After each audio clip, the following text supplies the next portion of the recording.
Lila Layton. I'm a social worker and Close, stay close.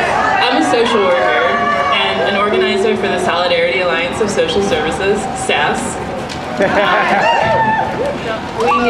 We are a policy and organizing arm. We're a policy and organizing arm of AFSCME's behavioral health campaign. So, why this matters? I'm the youngest of 8, the child of immigrants. Growing up, things were hard. I remember the struggles. I remember the food boxes. I remember the homework clubs for at-risk kids.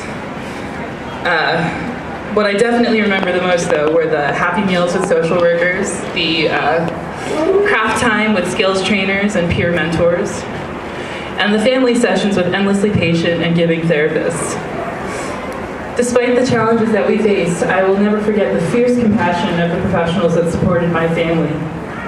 I was treated with dignity as respect, as opposed to being treated like another at-risk brown kid. My experiences called me to social work. Until recently, I served adolescents from low-opportunity environments with serious and persistent mental illness. I was privileged and honored to work with the young people in my program with intention and care, as did my peers. Over time, though, I experienced the structural barriers in our mental health system that present obstacles to providing quality care. Long hours, little pay, incredibly high caseloads were the least of it.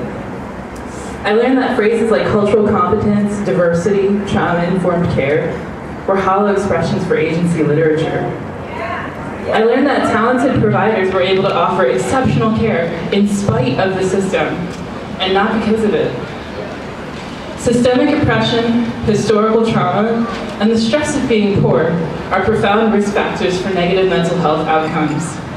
As a clinician, I've come to understand the value of mental health services with respect to building an equitable and just society. I'm an organizer for SAS because I refuse to accept that this is just the way things are. I believe that the individuals we serve deserve more than symptom management, and those called to this work, this very important work, deserve more than inevitable burnout while living paycheck to paycheck. Mental health matters, and it matters now. In Trump's presidential campaign and within his first 50 days in office, he has shocked and traumatized millions of people in this country with his hateful rhetoric and fear-mongering. We have watched communities become targets. We have felt afraid for our lives, our personal safety, the safety of our loved ones, and some of us, for the first time ever. While we may feel helpless as the critical infrastructure built to promote a just and equitable society is dismantled, we can fight back, and we must fight back. Today, right-to-work legislation is a threat to us all. It threatens to diminish our already limited workplace power by undermining our rights to organize and collectively bargain. I believe that labor rights are women's rights, especially in historically feminized fields such as social work. As a woman of color, I also believe that worker justice is racial justice. We must stand up and fight for fair and equal pay and standards in our work. Now is the time to redefine and reshape our unions to reflect the labor of Black and brown working people.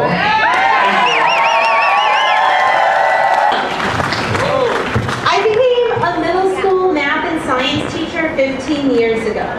I became a teacher because of the personal impact education had on me, and I wanted an opportunity to give back. And I'm sure many of you can tell the story of someone in public school who inspired you. Public education is the cornerstone of our democracy.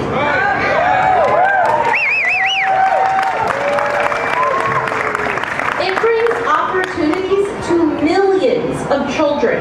And public education's promise to students is that regardless of your zip code, your race, your gender, your sexual orientation, you have the right to a quality education.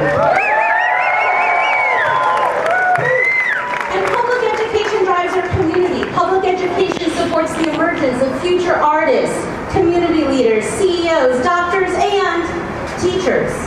And just months ago, public education being in jeopardy. We thought we would never elect someone who would question the very notion of public education. When the then President-elect Donald Trump announced his nomination of Betsy DeVos for Secretary of Education, many of our worst fears came true. In one move, our promise to our students that each of them has a right to a quality education free of cost regardless of zip code became a promise for the first time in generations may be broken. The election of our current political environment has meant that many of our students are coming to school every day filled with worry and anxiety. And as educators, we want to teach, and our students want to learn. And we come together reassuring them that our classrooms are safe places. But that anxiety, it lurks, and it lurks in our hearts and in our minds. Our current administration threatens our children's education. Our kids are worried and wondering if they will have the same opportunities to a higher education. Our teachers are working to create the best learning environments. We are coming together to resist ICE raids in our schools, biased curriculums, and attempts to privatize our schools. In fact, just last weekend, educators came together to discuss teaching in a time of Trump. We know we protect our students and can resist the attacks. We stand here with you today because our public schools are not for sale.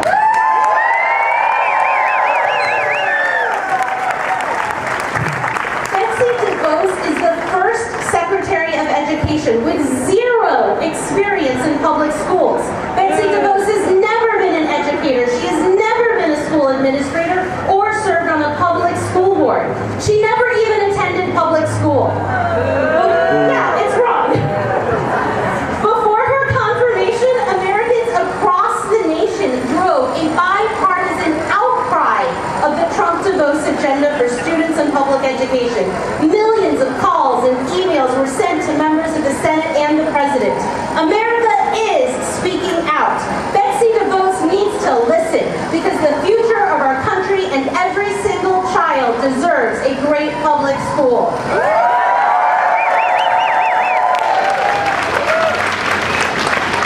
Students, educators, parents, communities of color, LGBTQ leaders, and special education advocates, along with millions of Americans, are speaking loud and clear. We are here to stay.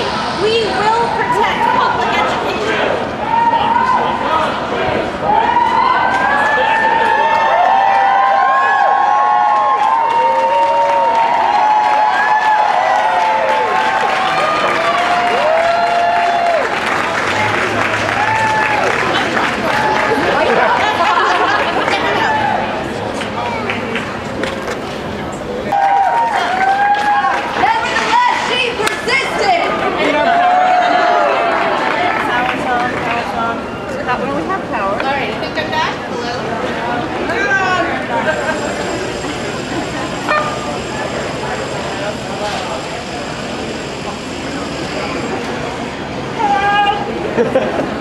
There's gotta be something.